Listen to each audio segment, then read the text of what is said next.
Today we're going to do my home exercises combined with 10 things to do every day. Let's get going. I'm going to try and make this one not quite as long. So let's get those shoulders rolling first of all. I'm just facing myself in the mirror, which if you can, that would be an amazing thing to do so that you can see what you're up to. And then let's pop the hands on the shoulders, circling those elbows round. So remember, with the 10 things to do every day, one of the things is our thoracic mobility. So just trying to shift that rib cage forwards and backwards. And as we know, this movement gets us really nice and warm as well, so that's fantastic. There's lots of crunching and clicking going on, but that's absolutely fine. And then I'm just going to keep my arms nice and soft and take a great big circle all the way backwards, so double arm circles.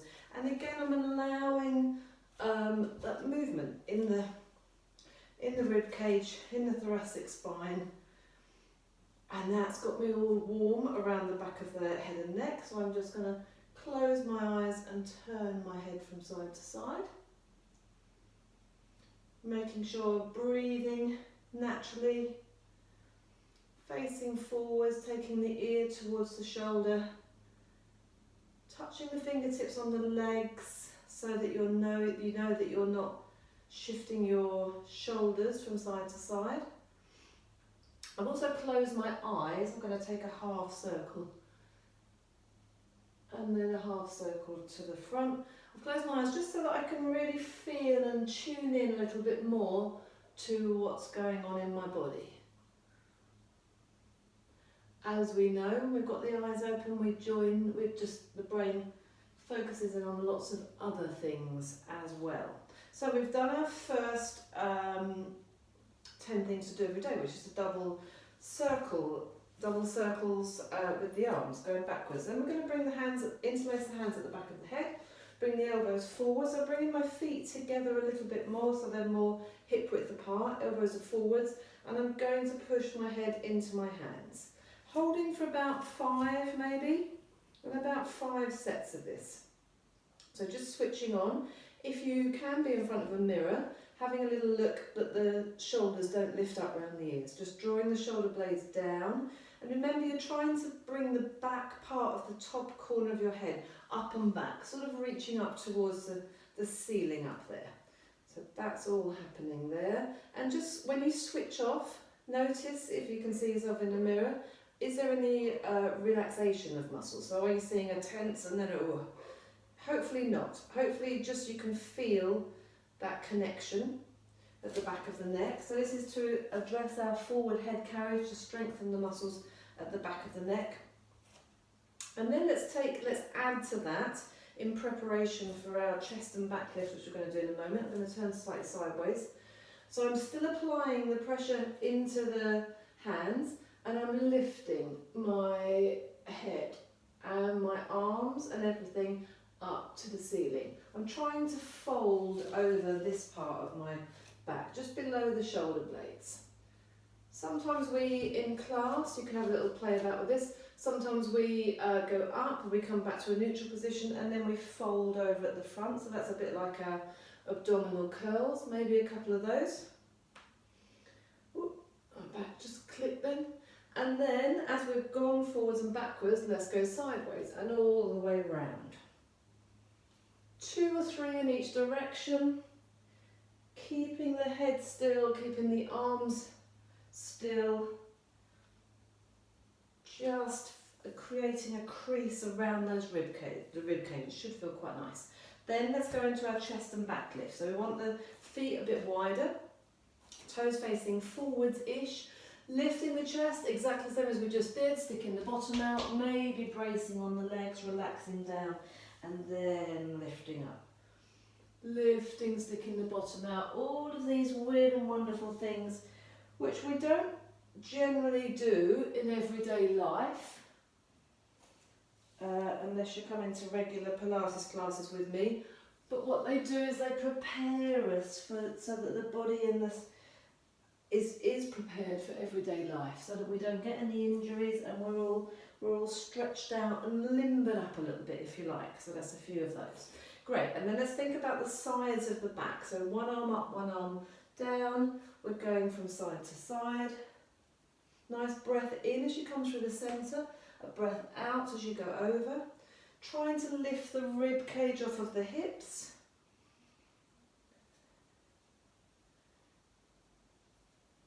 Few of those. An equal amount on both sides, making sure you're taking your head with you, arms going up and over, legs and hips staying still in the middle. Okay, then I've got my upper body roll arounds, which we've already just done, so that's perfect. So into one of the most significant things of the 10 things to do every day, which is our one leg stand. So let's bring our feet completely together. Trying to stand on your weaker leg first, so not the one, if you want to, the first one that you automatically pick up is your weaker leg, stand on that one first, and let's just lift, and let's just hold it in a knee fold position, and circle the ankle, both directions. Let's add circling, hands, fingers, scrunching, toes opening up maybe a little bit if you can, and wherever you're facing, wherever your front is, so this ankle is wobbling about a little bit, that's absolutely fine. Try and stay there, stay with it. Wherever your front is, remember your tissue box. Shoulders and hips square to that front. So in my studio I've got this lovely striped carpet, or rug I should say, which those of you who are my regulars won't be surprised to find that I line everything up with those.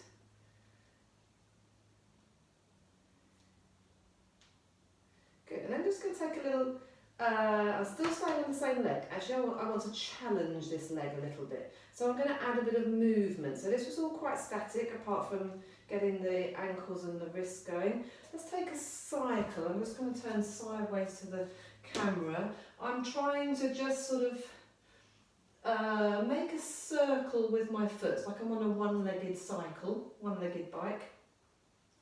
Trying not to let my pelvis move around too much, as in not collapsing and not taking the loads of movement into the body, and just sort of loosening up in that hip a little bit. So that's a forwards and backwards movement. You could maybe add the opposite arm, and then let's take a figure of 8. Okay, so now I'm really challenging myself a little bit more, and I'm thinking of the figure of 8. It's quite big, and my hips are moving around a little bit as well. That's fine. I'm thinking of drawing the figure of 8 with my knee, and it's sort of in front of me, getting that foot down and in, and hey, okay, so that feels quite nice and warm on that standing leg now. So let's try all of that on the other side. So from feet together, resetting yourself nicely, lifting the leg up, circling at the ankle, trying to keep everything else fairly still, hips and shoulders square to your front,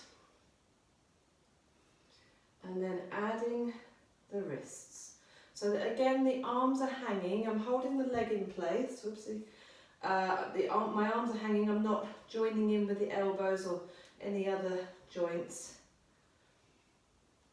Scrunching up the toes, twiddling them, spreading them as far apart as possible. Again, standing ankle is moving around a little bit. That's absolutely fine. It's just constantly adapting to keep you on your centre of gravity. A nice straight leg there if you can, because when you start to add, so let's start to add the swinging of the leg. So you could start with this one, just swinging the leg forwards and backwards.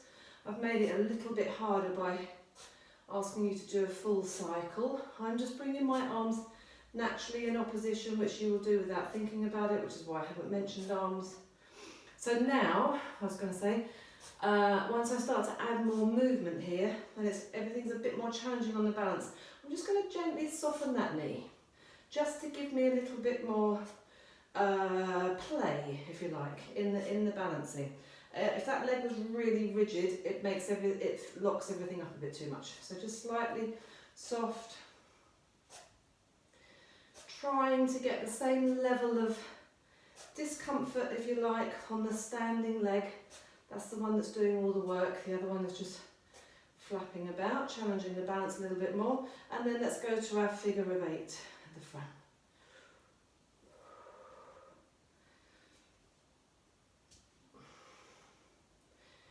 So taking that figure of 8 across and out the other way. And I'm just letting my arms naturally counterbalance. All of this is all part of the move better every day stuff as well, which is just helping you to be more coordinated, be more efficient. If we didn't take our arms in the opposite direction, you probably would fall off balance here. But it's just that counterbalance. So when that leg's out that way, that's over there, and that's all how we naturally balance. Good, great, that feels about the same for me. Ooh, so the next thing on my list, and it's one of the 10 things to do every day, is a full deep squat. So let's just warm up that a little bit. So from a narrow base, hip width apart, let's take the hands at the hips, so sending that bottom back, reminding ourselves of the wonderful hip hinge. Everything is staying in the same position. Little challenge here, if you wanted to, just looking completely at that hip hinge. So if you had a broomstick behind your back, there's contact at the back of the head, between the shoulder blades and between the lower back, and there you go. Nothing changes. The only bit that changes is here. And the knees slightly soften. So once you're in that position, you can tap both feet, there's no change. And then we're there. That's quite an interesting thing to do if you want to work on that hip hinge a little bit. So from there, taking that hip hinge, we've just reminded your body how to do it. So we're going to send the bottom back, we're going to come into a nice, narrow, parallel squat. So sending the bottom back, knees are above the ankles, increasing this indentation, if you like, at the front of the hip. Warming up these hip flexors, we're going to stretch them out in a moment. Another of the 10 things to do every day. Counterbalancing, here's that balancing with the arms. They don't need to be up here. If they come up here, you end up with the shoulders around your ears, but they're just forwards. And then I'm going to go slightly wider, so I'm going to go more shoulder width apart. And now I'm going to take my toes out, or the feet out slightly. So 3 minutes to 3 minutes past the hour. Knees are going over the toes, and that just gives me a little bit more the ability to drop a little bit lower with my hips. I'm still hip hinging at the beginning and at the end, but now I'm trying to drop those hips down lower. I mean, compressing in this hip joint, it's really good for the hips, really healthy. My spine is staying in its natural curves. You can test it with the old broom pole if you want to. So the chest stays fairly upright. And then I'm going to try and go even wider and really push those knees out. So I'm coming down much more towards a deep primal squat now.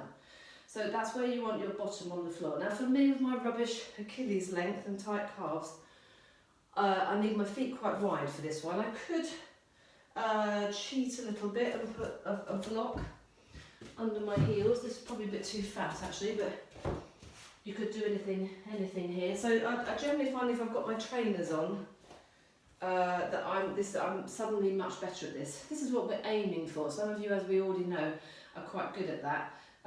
Something that my trainer Dylan talks about is getting the knee into the armpit, and then you're there. In fact, once you've had a little bit of help, you usually find if you take the help away, that the body's got a tiny bit more used to it. Okay, so I still need to lift my heels up a little bit, but I just want it to be down there. And then once you've got there, if you can, don't worry if you can't, so the other option is to hang on to something like a door, either side of the door with holding onto the handles, hold on to a really heavy table leg, something that's ideally not going to move, equally something you're not going to pull off the wall, because that wouldn't be ideal. Just so that you've got this little bit of play where you can keep the heels down and you can come back a bit, and you're not frightened of falling backwards, and you can just stress the knees a little bit. Knees, ankles, hips, move around within it. Remember not to get stuck. Keep breathing, no holding your breath. Can be quite stressful if you can't quite get there. Wonderful, and then we're coming up. Remember, when you come up, always, always, always push your knees out towards your little toes. Get those knees out, which will make the buttocks fire up to help you come up and be nice and strong. Let's pop those back there. So the next thing on the 10 things to do every day is a hip flexor stretch, which can be done seated on a chair. Basically you're here and we're going to tuck the pelvis under, but let's just do some lunges before we do that. So some kneeling down into some lunges. So I'm facing forwards this way. I'm going to have to step forwards a little bit actually. I'm going to step back, kneel down, come down onto the other knee, swap legs, and then come up. Changing legs each time. So as you know, this is a tough movement. It's a tough movement to get right, but it's a really functional movement. So when you're taking the leg back, don't go too much on a tight rope, take it out to the side a little bit. If you can't get all the way down to the floor, absolutely no problem at all. Try and keep your back upright. Just bend both knees equally and then swap legs. So you're here, bending both knees equally. If you can, all the way down to the floor, try and stay upright, try not to put your hands on your legs. Swap the knees over. When you're coming up out of it, again, try not to put your hands on your legs. Pitch forwards, put the weight through that leg, that front leg. Put the weight through your front heel, so you don't even need the back foot to get involved. Remember, this needs to be quite a wide position though, don't have the feet too far back. Pitching all the way forwards. Down, down, up and up. Let's just do one more. In fact, let's stay here. So with that foot forwards all the way, so if you are down on your knee, I want you to drive the hips forwards and keep the hips in line. I have to pause for one moment. My dog